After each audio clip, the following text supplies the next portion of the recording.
Si alguien me hubiera dicho que el fin del mundo empezaría en la universidad, en medio de ecuaciones, cafés mal hechos y tareas atrasadas, habría fingido reírme, solo para no sonar como una lunática paranoica. Pero aquí estoy. Soy Sabrina, estudiante de Ingeniería Química, y esta es la historia de cómo terminó mi mundo. Día 1, lunes. Todo empezó como cualquier otro lunes.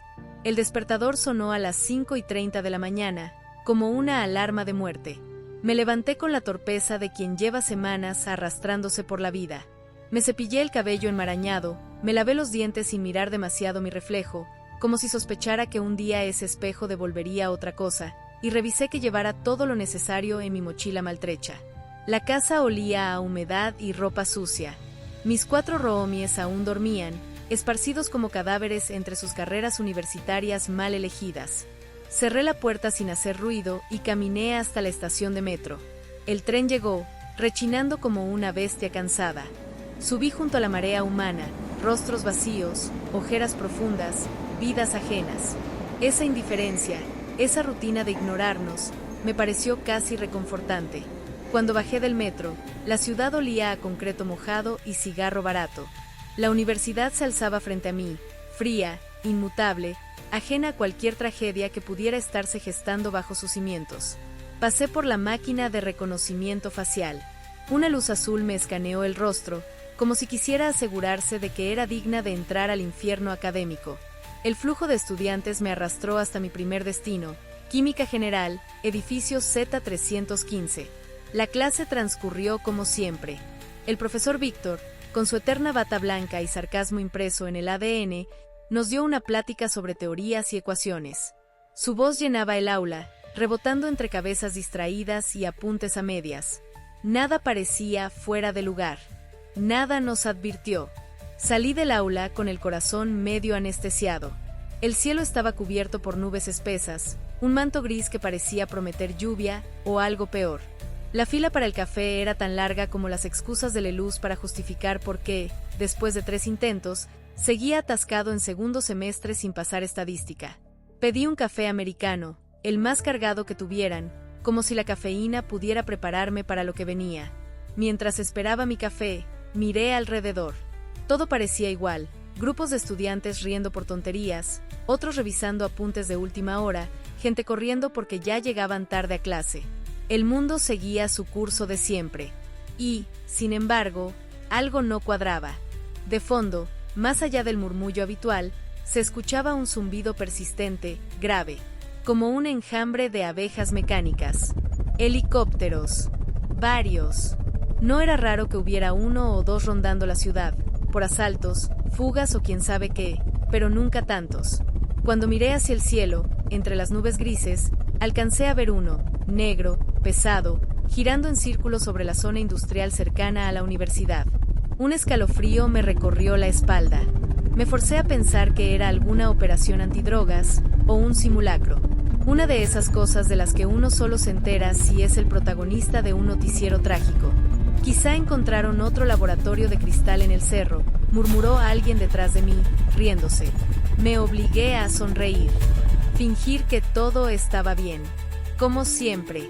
Recibí mi café y caminé de regreso a la explanada principal, sintiendo que el aire mismo se había vuelto más denso, más pesado.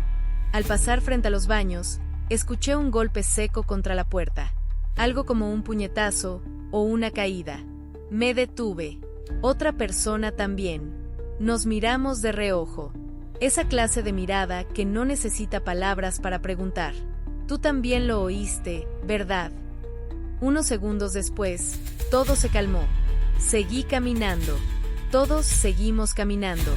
Porque si algo había aprendido en esos años de adultez improvisada, era que, si ignoras los problemas, tal vez te ignoren a ti también. Spoiler, no funciona así. Menos cuando se trata del fin del mundo. Estaba sentada en el patio central, con mis apuntes abiertos y el cerebro en huelga. Trataba de repasar para la siguiente clase, pero mi concentración tenía la solidez de una gelatina temblorosa. Fue entonces que la vi, Bambi, alta, delgada, blanca como la harina, caminando con ese paso de desfile improvisado que parecía decir mírenme, perras. Su cabello negro brillaba bajo el cielo gris como si tuviera su propio filtro de Instagram, y su perfume empalagoso me dio arcadas instantáneas, como siempre. Me lanzó esa mirada de desprecio pasivo-agresivo de quien se cree mejor que tú, pero considera una pérdida de tiempo decírtelo en voz alta. La ignoré. Como siempre. Había rumores de que Bambi estaba completamente chiflada, que se metía con quien quisiera solo para probar que podía. Rumores que, viendo su mirada gélida, ya no me parecían tan exagerados. A unos metros venían Eri-sama y su séquito de clones existenciales. Sí, Sama. No Eris a secas. Tiene que sentirse superior hasta en el apodo. Es una puta sin personalidad que se copia todo lo que ve, peinados, ropa, frases. Su mirada era tan filosa que sentía que podría rajarme la cara con un solo parpadeo. Y como siempre, a su lado, Toby, mi ex mejor amigo, el que un día decidió que ser popular gay de Instagram era más importante que nuestra amistad de años. Lo reemplazó todo, memes compartidos, tardes de videojuegos, confesiones borrachas, por likes, fiestas y Eri-sama. No sé qué dolió más, perderlo o que su reemplazo fuera ella. Y luego estaba Leluz, mi error de juventud. Es novio, es problema, es dignidad. Lo dejé después de descubrir que me ponía los cuernos. No que le haya salido rentable, ahora coquetea con todas, pero ninguna le hace caso. Incluso sus amigos se burlan de él. Siempre termina igual, solo, comiendo papitas en el estacionamiento y revisando Tinder como si fuera un CEO buscando personal. Me da un poco de pena. Muy poco. No lo suficiente para hablarle. Chainch apareció tarde, como siempre, jadeando después de su sprint épico desde el metro. Llevaba puesta una camiseta de anime con monitas de colitas imposiblemente grandes y una Coca-Cola de litro en la mano. Otaku nivel Dios. A veces me cae bien. A veces me dan ganas de darle un zape cósmico. Y, entre todo ese circo, el único adulto funcional era el profesor Víctor. Cabello rizado, gafas de genio loco, bata de laboratorio medio arrugada. Sarcástico, brillante, y de esos pocos profesores que no te tratan como si fueras un error evolutivo. Le tenía respeto, quizá incluso algo más. Pero no voy a ponerme cursi. No soy ese tipo de protagonista. Nada parecía fuera de lugar. Hasta que un tipo de mecánica, uno enorme, de esos que parecen invencibles, empezó a vomitar sangre en medio del pasillo. Primero fue un ruido ahogado. Luego, el chapoteo. Después, los gritos. La gente se apartó en estampida, algunos grabando con sus celulares, otros solo mirando como vacas frente al tren. Vi al chico caer de rodillas, su cuerpo convulsionando como si su propia sangre tratara de escapar de su interior. Ahí supe que algo estaba jodidamente mal.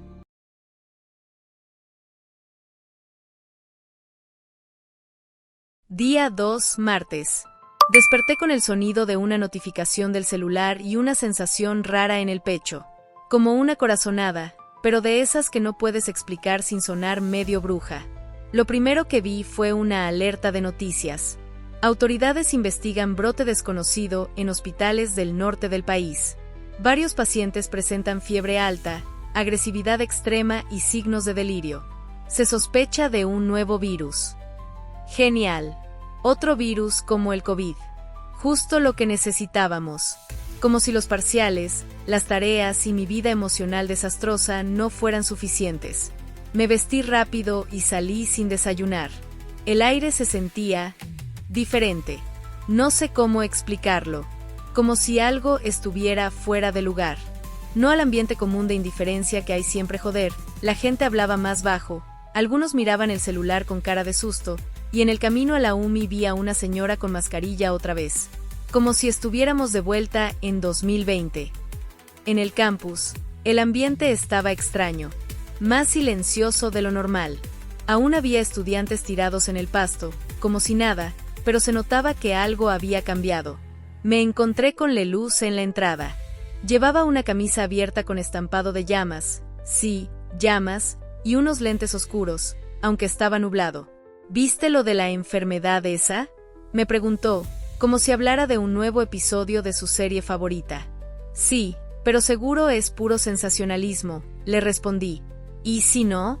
Y si es como en esas películas donde todo se va al carajo y los primeros en morir son los que no creen que sea real. Entonces ya estoy muerta, Leluz. Nos reímos, pero no con ganas. Era más como una risa incómoda. En clase, el profesor Víctor estaba de mejor humor que de costumbre.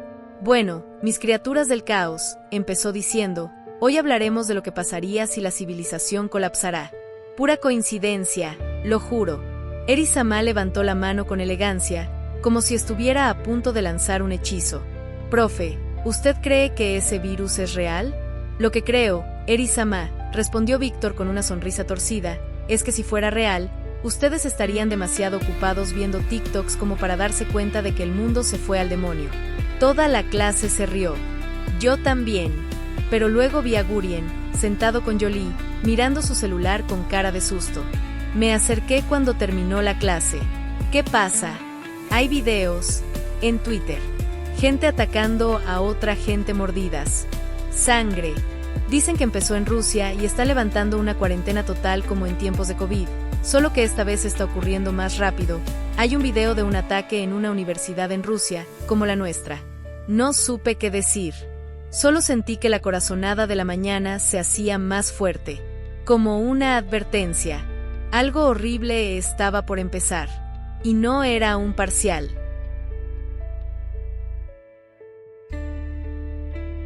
Día 3, miércoles. Llegué tarde a Química General. Otra vez. Y claro, el profe Víctor no perdió la oportunidad de lanzarme una indirecta con sabor a ácido sulfúrico. Mira quién ha resucitado. Pensé que ya eras parte de las bajas del virus misterioso, dijo mientras garabateaba fórmulas en el pizarrón. Todavía no, profe. Pero si sigo viniendo a su clase, seguro muero de aburrimiento, le dije. No te preocupes, Sabrina. El aburrimiento mata menos que la ignorancia, pero más lentamente me respondió. Toda la clase rió. Víctor era así. Un genio loco con sentido del humor de villano carismático. Pero, en el fondo, uno de los pocos adultos aquí que sabía lo que hacía. En mi clase estaban los sospechosos de siempre y unos cuantos personajes nuevos que empezaban a hacerse notar. Por ejemplo, Panda. Alto, peludo, con una sudadera negra y una obsesión nada disimulada por Eri-sama. Le llevaba la mochila, le conseguía café, y creo que una vez le escribió un poema en estilo haiku. Luego estaban Gurien y Broly, dos chicos de primer semestre que iban pegados como siameses. Gurien era tímido, algo nerd pero con onda, y Broly era todo lo contrario, musculoso, hablador y con la energía de un Golden Retriever. Detrás de ellos, como siempre en su rincón, estaban los otakus. Uno flaco con lentes que parecía salido de una biblioteca medieval. Otro bajito, redondito, que se reía con voz de anime doblado siempre vestido con camisetas de shonen. Y la chica, con una mochila rosa llena de llaveros y pins de waifus, que no hablaba mucho pero tomaba notas con plumones de colores. En la esquina opuesta estaba el chico Eiji. Alto, guapo, siempre de negro, con mirada de odio al mundo y a mí mismo, pero igual soy hot. Le decían Kael, aunque nadie sabía si era su nombre real o su alias de RPG. También estaban los dos nerds. Una chica con trenzas, voz aguda y todo organizado por color, y un chico bajito, con calculadora científica colgando del cuello como si fuera una medalla olímpica. Más al fondo, los deportistas, dos chicos altos que vivían en ropa de básquetbol y dos chicas que lo seguían como si fueran estrellas de la NBA. Nunca supe sus nombres. Los llamaba los 4 del gym. Todo iba bien, hasta que Bambi decidió provocarme. Estábamos saliendo del laboratorio cuando me empujó sin querer, según ella, y derramó su frasco de muestras sobre mi libreta y mi bata. Ups, dijo con una sonrisa. Ups tu ego o UPS tu estupidez. Respondí. La cosa escaló. Mucho. Gritamos. Nos jalamos del cabello.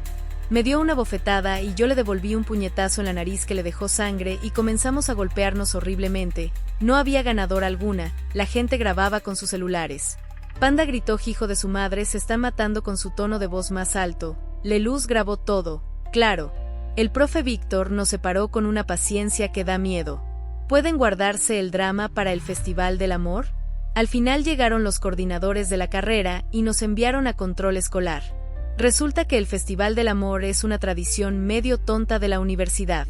Una excusa para vender chocolates, hacer shows en el patio y que los desesperados confiesen sus crashes. Ahí estaban Luisa y Sakigami, los líderes del consejo estudiantil. Últimos semestres, rostros de respeto entre los profesores, ejemplos vivientes de cómo se supone que uno debe comportarse en esta institución podrida. Me conocían. Quizá demasiado.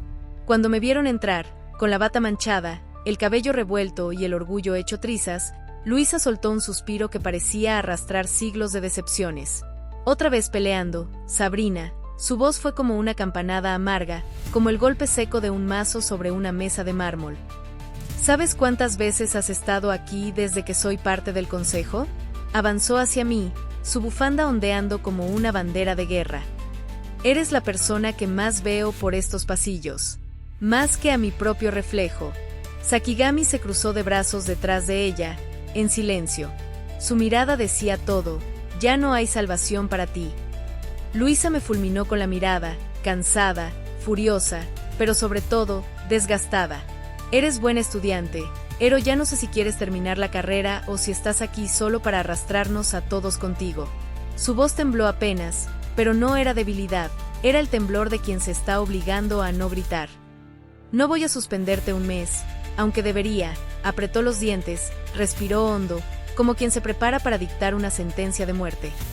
Como castigo, Sabrina, tú, te vas a encargar de organizar el Festival del Amor. De principio a fin. Habló cada palabra como si me lanzara piedras calientes al rostro. Y yo, ni siquiera pude rechistar. No había espacio para súplicas ni sarcasmos. La decisión ya estaba tomada. El martillo había caído. No tengo nada más que decir, remató Luisa, dándose media vuelta con un movimiento elegante y furioso. Ahora vete. Solo atiné a mascullar mientras salía de ahí. Claro, justo lo que necesito mientras se viene el apocalipsis. Y era verdad. Porque mientras el chisme del Festival del Amor se volvía el nuevo centro del universo de estos tontos, mientras la gente elegía entre chocolates en forma de corazón o flores de plástico, los videos seguían apareciendo. Gente atacando a otros en hospitales, en calles, en otras universidades. Eri-sama gritaba que todo era un montaje del gobierno para manipularnos. Toby, más lúgubre que nunca, repetía esto me da mala vibra cada 5 minutos como si fuera un mantra. Y yo empecé a memorizar las rutas de escape, a contar cuántos pasos había desde cada salón a las salidas de emergencia. Por si acaso, porque algo venía, algo monstruoso, algo que haría que todos esos globos rojos reventaran de un solo golpe, como arterias explotando. Pero no, aquí estábamos, preocupados por invitar a alguien al jodido Festival del Amor. Humanos. Siempre con las prioridades tan jodidamente equivocadas. Día 4, jueves. Pasé por la máquina de reconocimiento facial de la entrada de la uni como si fuera una espía en una película barata. La pantalla azul me escaneó el rostro y pitó con ese acceso concedido robótico que siempre me hace sentir culpable, aunque no haya hecho nada. Bienvenida, Sabrina, decía la voz metálica. Gracias, Skynet, murmuré. El campus olía a pasto recién cortado y a estrés académico. Desde el edificio A hasta el Z había movimiento, como siempre. Estudiantes corriendo, otros fumando en los jardines, uno que otro dormido en las bancas.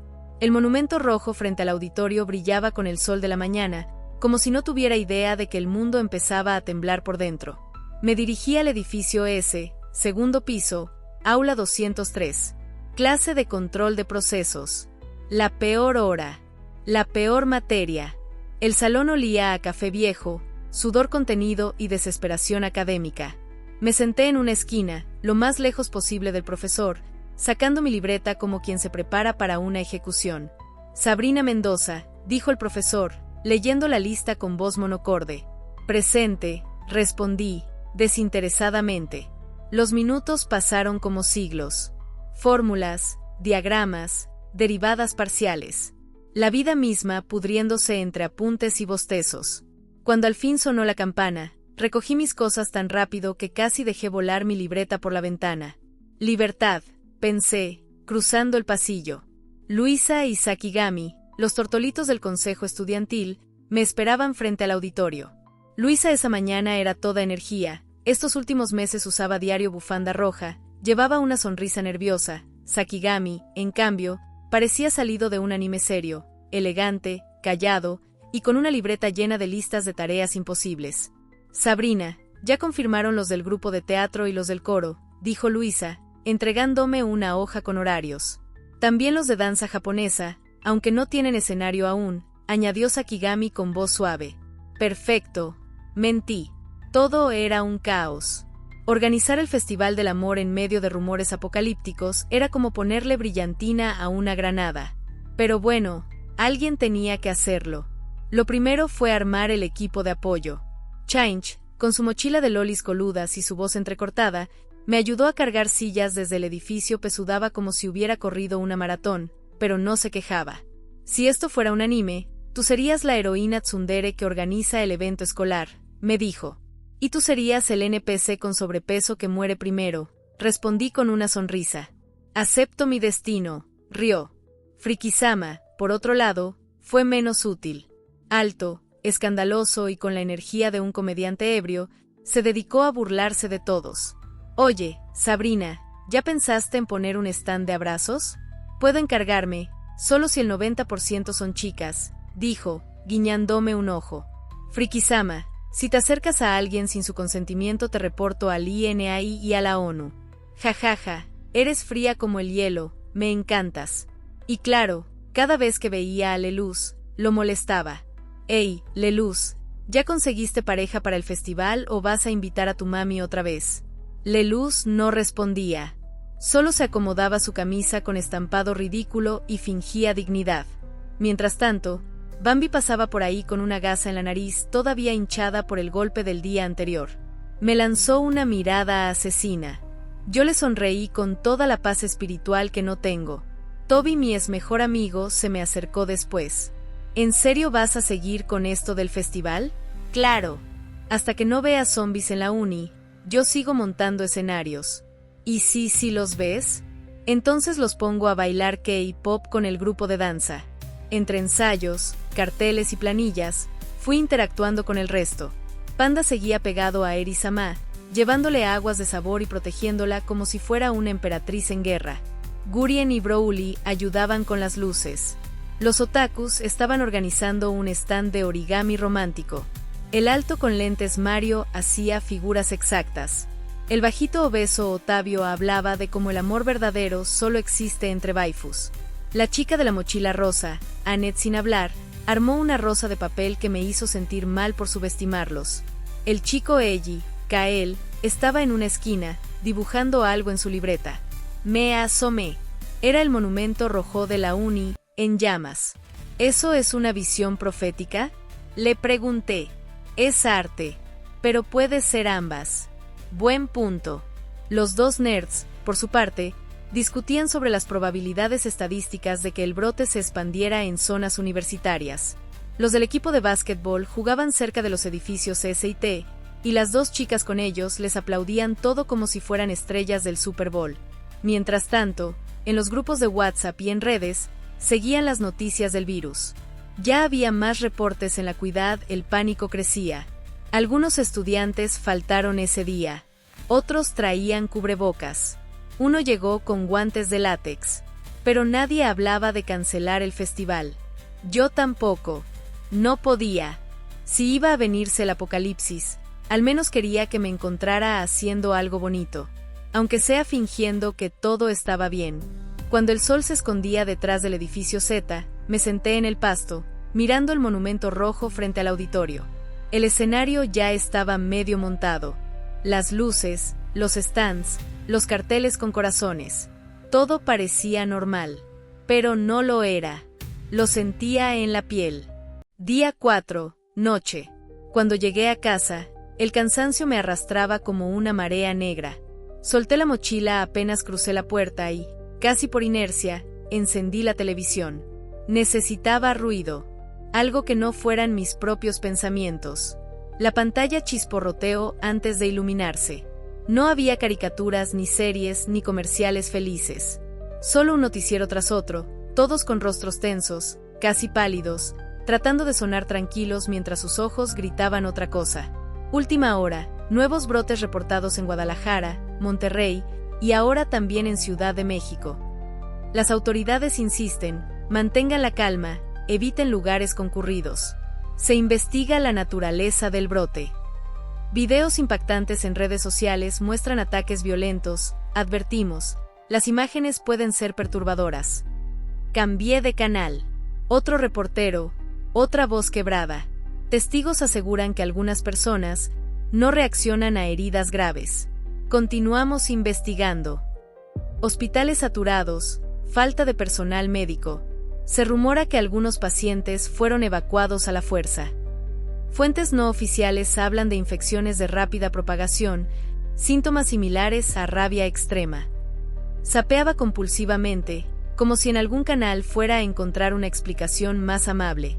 Solo más caos, más gritos, imágenes borrosas de cuerpos tambaleándose en calles llenas de humo, personas corriendo, otros atacando. Sentí un nudo apretarse en mi pecho. Tomé el celular con manos temblorosas y marqué a mamá. ¿Sabrina? Su voz sonaba preocupada, como si ya supiera lo que iba a decirle. Sí, ma. Estoy en casa. Estoy bien. ¿Estás viendo las noticias? Sí. No sé qué está pasando. Yo tampoco. Esto me da miedo, hijita. A mí también. Hubo un silencio largo. Uno de esos silencios que pesan como plomo. Cuídate mucho, por favor, dijo al final, quebrándose un poco. Lo haré. Lo prometo. Colgué. Me quedé mirando la pantalla negra del celular. La tele seguía murmurando horrores al fondo, pero ya no la escuchaba. Era como si todo se hubiera desconectado de mí. Apagué la televisión. El silencio se volvió ensordecedor. Me dejé caer boca arriba en la cama, sin quitarme siquiera los tenis. Miré el techo blanco, vacío, como si buscara respuestas en las grietas invisibles. Pensé en la universidad, en el festival, en todas esas caras sonrientes hoy bajo el sol. En los carteles de corazones, en Change cargando sillas, en Clover escribiendo horarios, en Frikisama diciendo tonterías para que nadie se sintiera tan asustado como él. Pensé en Broly, en Eri-sama, en Bambi, en Leluz, en mí, y en cómo, debajo de toda esa normalidad impostada, algo ya había empezado a quebrarse. No era solo miedo. Era la certeza de que algo viejo se estaba muriendo, que el mundo que conocíamos estaba a punto de extinguirse, y lo único que nos quedaba era fingir que todavía era jueves, que todavía había tareas pendientes, que todavía podíamos amar. Sentí que se me rompía algo dentro. No fue un llanto ni un grito. Fue un vacío que se expandió, silencioso y devastador, como una grieta en el hielo. ¿Por qué todos seguimos fingiendo que no pasa nada? ¿Por qué seguimos sonriendo? ¿Organizando festivales? ¿Comprando cafés? ¿Tomando selfies? ¿Peleando por nimiedades? ¿Será que preferimos cerrar los ojos porque si los abrimos del todo, nos quebramos? Quizá lo entiendo. Quizá yo también quiero cerrar los ojos un poco más. Solo un día más. Quizá, en el fondo, no quiero ser fuerte, ni valiente. Solo quiero que alguien me abrace y me diga que todo esto va a pasar. Que no importa si afuera el mundo se pudre, aquí, conmigo, todo va a estar bien. Cerré los ojos. Me abracé a la almohada como si fuera un salvavidas en medio de un océano frío e interminable. Y, casi en un susurro, dije algo que ni yo misma sabía si creía. Todo va a estar bien. Mentira o no, era lo único que podía decirme esa noche. Y así, aferrada a una promesa vacía, me dejé caer en un sueño inquieto, sabiendo, muy en el fondo, que mañana todo iba a cambiar. Para siempre. Día 5, viernes. El metro iba lleno. No como siempre.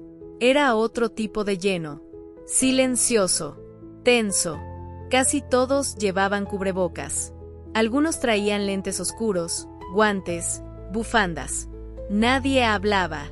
Nadie reía. Nadie cantaba canciones de TikTok en voz alta como antes. Solo miedo. Como si todos supieran que algo estaba mal, pero fingían que no. Yo, en medio de eso, apretando mi mochila y con el corazón latiendo como tambor. Al llegar la uni, pasé otra vez por la máquina de reconocimiento facial. Pité como siempre, pero en la fila, vi que una chica más adelante fue rechazada por el escáner. Su rostro no fue reconocido. Se fue corriendo. Nadie dijo nada. Al llegar al área del festival, el ambiente era distinto. Había música, luces, gente riendo, y todo parecía normal. Decoraciones con corazones, globos, stands con dulces, juegos de pareja. Los estudiantes estaban felices, o pretendiendo estarlo. Luisa y Sakigami iban de un lado a otro, revisando horarios. Brian y Clover, guapísimos como siempre, organizaban el stand de poesía romántica. Clover, con su 1,75 m de elegancia, organizaba todo con una mirada y una palabra. Brian le seguía el ritmo con una sonrisa y una voz amable. Me saludaron y me hicieron sentir parte de algo bonito por unos minutos. Yali Strauss estaba sola junto al escenario, alimentando a un gato que encontró, nadie sabe de dónde salió. Odio este país, pero los gatos son lo único que vale la pena, me dijo sin mirarme. Gracias por tu apoyo, Yali. Chainch había montado un stand de anime romántico recomendado según tu signo zodiacal. Estaba abarrotado de gente. Las chicas reían nerviosas mientras él, sudando bajo su gorra de Pikachu, les recomendaba Fruits Basket o Kimi ni Todoke con total seriedad.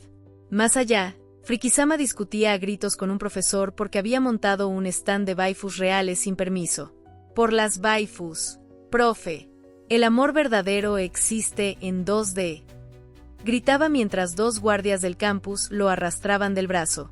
Los otakus, como siempre, habían hecho su propia microcivilización en una esquina. Mario, el altísimo narigón, explicaba con una pasión casi religiosa cómo el amor en Evangelion era un espejo del sufrimiento humano. Octavio, con la boca llena de takoyaki, repetía entre carcajadas que el amor es una ilusión burguesa para vender chocolates caros. Annette, dulce y concentrada, escribía cartas de amor personalizadas, dibujando corazones y estrellas con caligrafía perfecta. Cerca del edificio T, los deportistas jugaban uno de sus torneos improvisados. Ariel, enorme, hacía clavadas espectaculares que arrancaban gritos y aplausos. Andrei animaba al público con una voz tan potente que se oía desde el auditorio. Britney y Mariela grababan todo, saltando y riendo para sus seguidores en Instagram, fingiendo que todo era solo un viernes cualquiera. Y ahí estaba Gurien, de pie, en medio de todo ese caos de felicidad forzada, mirándome. Sus ojos, grandes y temblorosos, suplicaban algo que no podía decir. Se acercó 2 pasos. Se detuvo. Se rascó la nuca, torciendo la boca como si fuera a hablar. No lo hizo. Yo, solo sonreí. La clase de sonrisa que das cuando no quieres romper a llorar en medio de un festival de corazones y promesas vacías.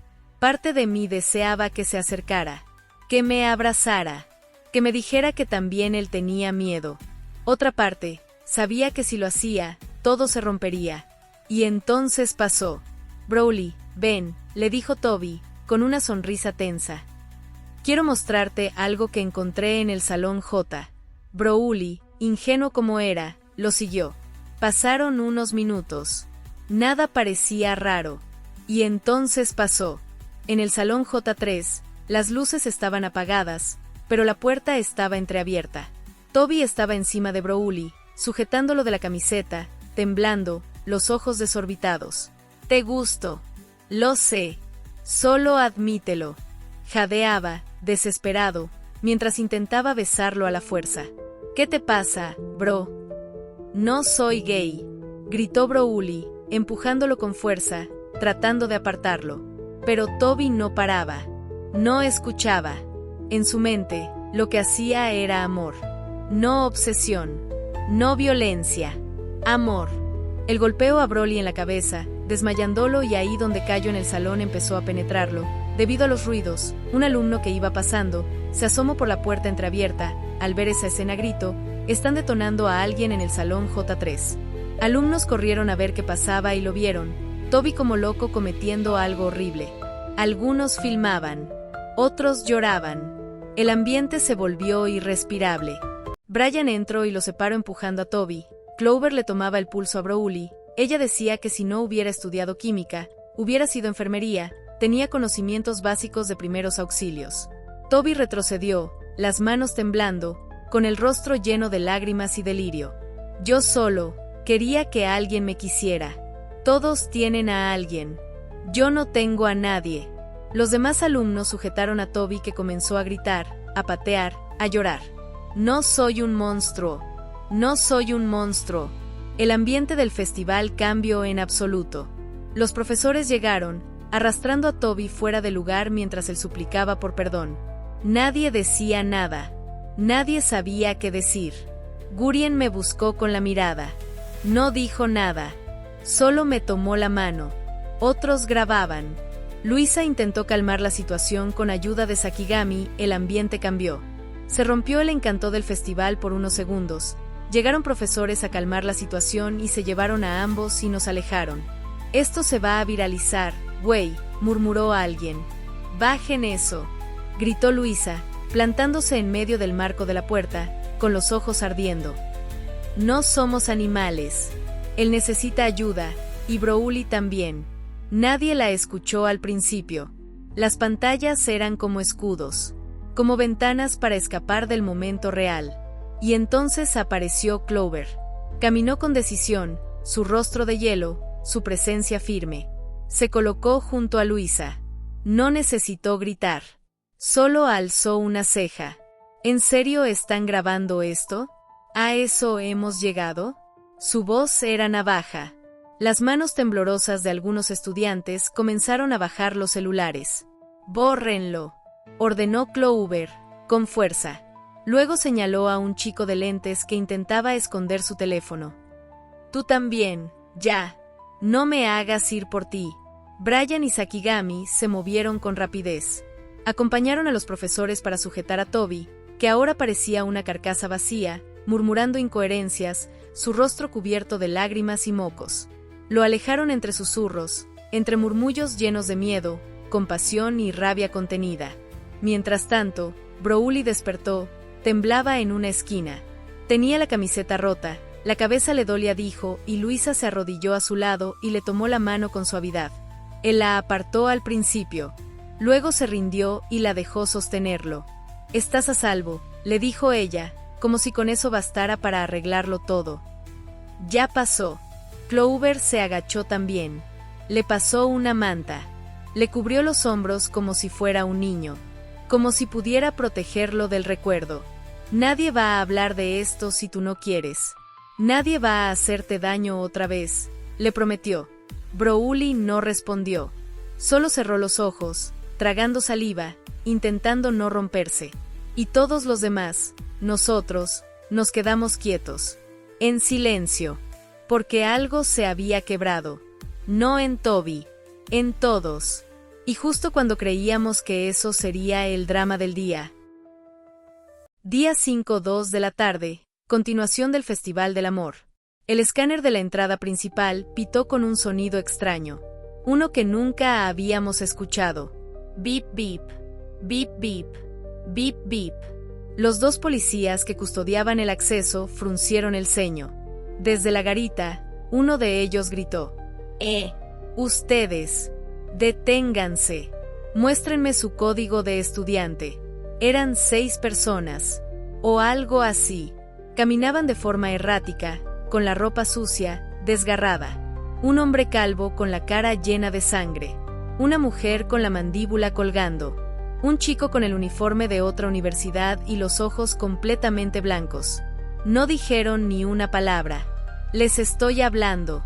Muestren sus credenciales», insistió el otro oficial, acercándose con una mano en el arma y la otra en el valquie. Silencio. Los supuestos estudiantes se detuvieron de golpe, y luego corrieron, pero no como personas, no como humanos. Cargaron como animales salvajes. Código rojo. Repito, código rojo en entrada principal. El primer oficial sacó su pistola. Disparó, pero no cayó ninguno. Uno de ellos lo embistió contra la reja. Otro le mordió el cuello. Se escuchó el crujido de carne desgarrada. El otro policía disparó 2 veces, alcanzando a uno en el hombro y al otro en el torso. No sirvió. No se detuvieron. Venían corriendo por el camino que cruza el estacionamiento. Sangre en la boca, ropa rota, piel gris. Más de 10 ya. Corriendo. Tropezando. Algunos venían en grupo. Otros solos. Había uno sin un brazo. Otros sin ojos. Pero todos con una cosa en común: hambre. La música del festival seguía sonando. Una canción romántica, absurda, cruel, como una burla en medio del horror que apenas empezaba a desatarse. Fue Mario, el otaku de lentes gruesos, quien lo vio primero. Dejó caer su takoyaki al suelo, su boca temblando en un grito trémulo. ¿Eso es sangre? Todos giraron como si obedecieran una orden silenciosa. Y entonces los vieron. Ya no eran 6. Eran decenas. Brotaban del estacionamiento como una marea deforme, como una herida abierta que supuraba monstruos. Algunos corrían en espasmos grotescos. Otros apenas arrastraban los pies sobre el asfalto. Sus cuerpos eran jirones de lo que alguna vez fueron personas. Piel colgando en tiras. Ojos blancos o vacíos. Mandíbulas desencajadas. Un chico sin párpados. Una mujer con media cara desgarrada. El olor a sangre, a podredumbre, llegó como un golpe brutal, sofocante, denso. Una muchacha que venía distraída, chupando un helado de vainilla, fue la primera. Un ser la atrapó del brazo, tirándola al suelo con una fuerza antinatural. Otros se abalanzaron sobre ella en cuestión de segundos, tapando sus gritos con gruñidos bestiales. La música seguía, dulce y perversa, aplastando sus alaridos bajo una melodía estúpida de amor adolescente. Y entonces, el sistema de sonido chilló, colapsó, y la música murió de golpe. Silencio. Un latido. Y luego, el infierno. Gritos. Gritos por todas partes. Algunos corrieron hacia los salones, otros hacia el auditorio. Muchos simplemente corrían sin saber a dónde ir. Sillas volaron, stands de comida se volcaron, globos explotaban como disparos de escopeta. Papeles, mochilas, zapatos, todo cubriendo el suelo.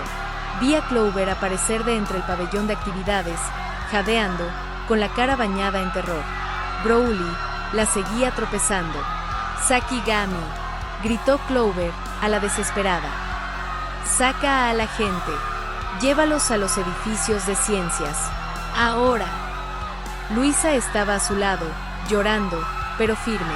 Entre las dos intentaban guiar a los alumnos como podían, gritando órdenes que se perdían en el mar de pánico. Brian alcanzó a Clover y la agarró del brazo. ¡Vámonos! Te van a aplastar.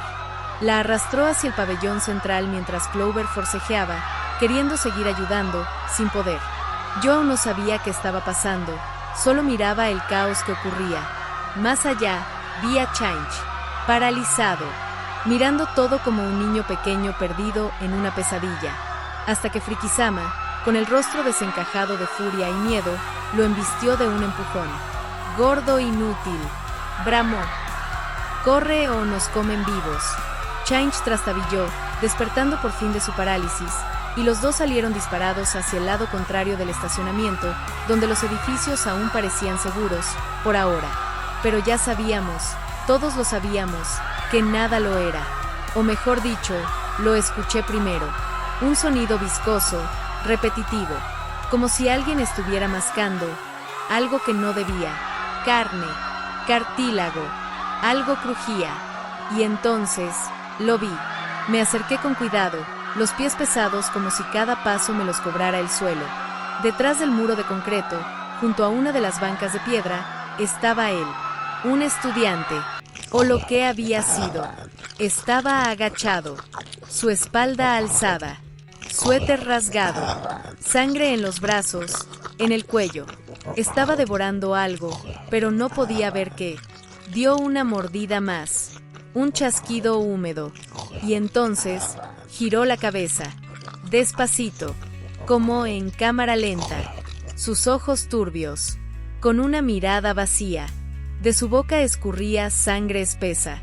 No se veía enojado, se veía hambriento, perdido, muerto. y aún así, se movía.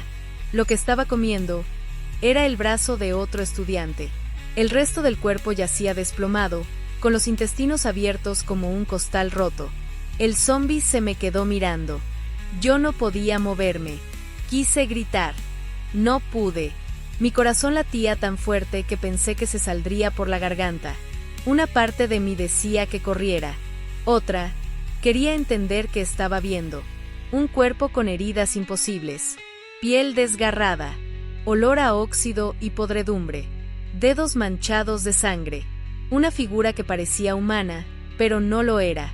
Y me pregunté, ¿quién eras antes? ¿Tenías sueños? ¿Tenías amigos? ¿Una novia? ¿Un perro? ¿Qué se siente tener conciencia y luego ser solo hambre? El zombi se puso de pie, tembloroso, y caminó hacia mí con las piernas rígidas, con una torpeza que era más espeluznante que cualquier bestialidad, como un títere colgado de hilos rotos. Dio un paso, luego otro. La sangre le chorreaba por el pecho. Se detuvo frente a mí, a solo 2 metros. Yo no podía dejar de mirarlo, ni siquiera llorar. Estaba congelada. Fue entonces cuando levantó el brazo, su dedo índice extendido, apuntándome, como si me eligiera. «¿Sabrina?», gritó alguien desde atrás. El hechizo se rompió.